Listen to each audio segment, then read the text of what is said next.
Much of our secular media, whatever realm, television, radio, newspaper, internet, reports the news to us from an amoral or even an immoral framework, okay?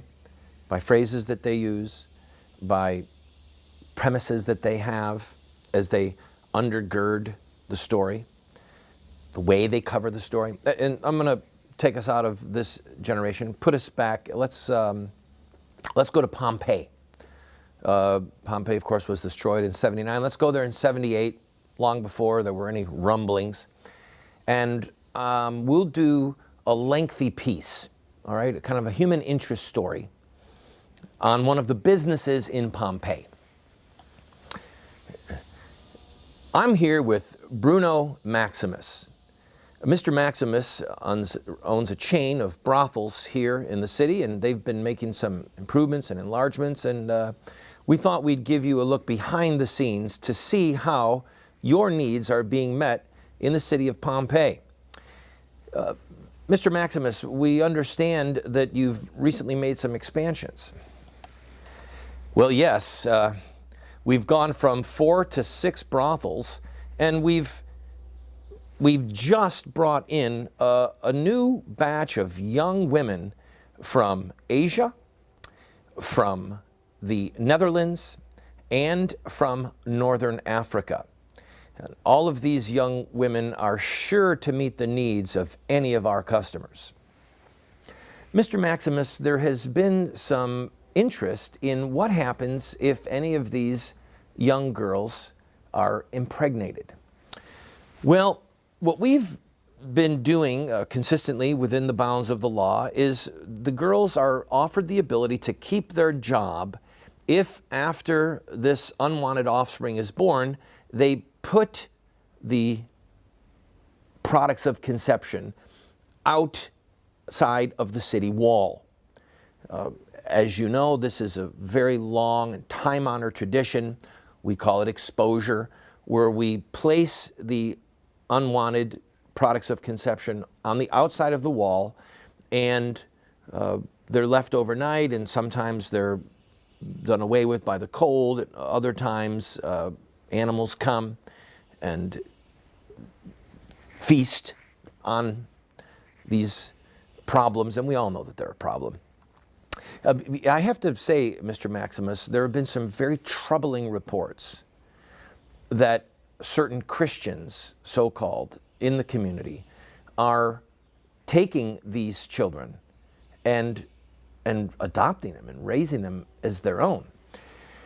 We've heard these reports as well, and one of our scouts actually saw someone do it, but I want to remind everyone that what they're doing is against the law, all right?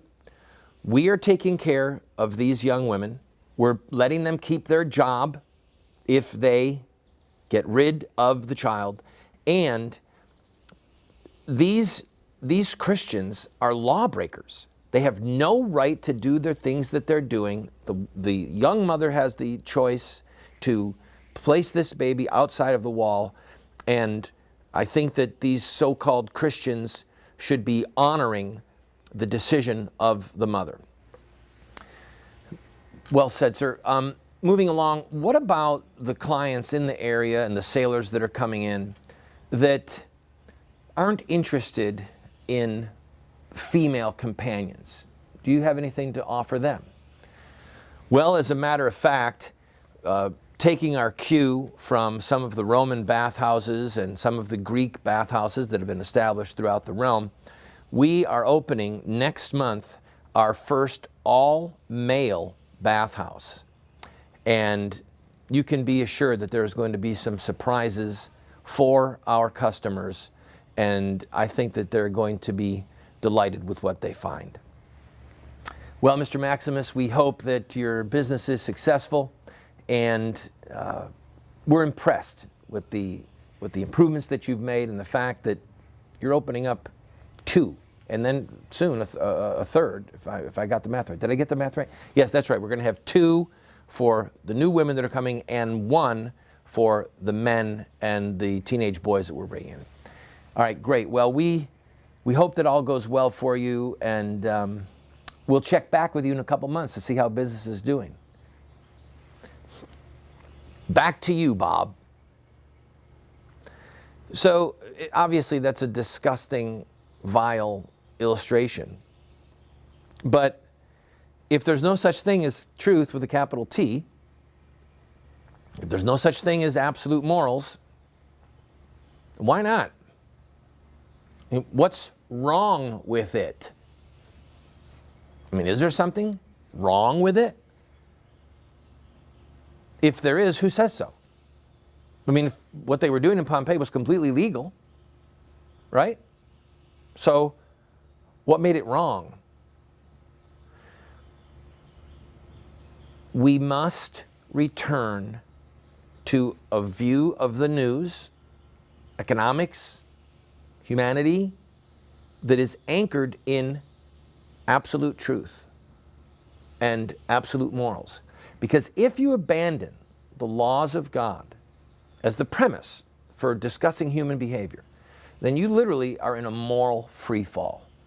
Anything goes. Anything. And you don't have the ability to say this is good or this is bad, this is right or this is wrong. Everything is just equal. And it comes down to personal preference. You can't tell me what's wrong for me. I can't tell you what's wrong for you.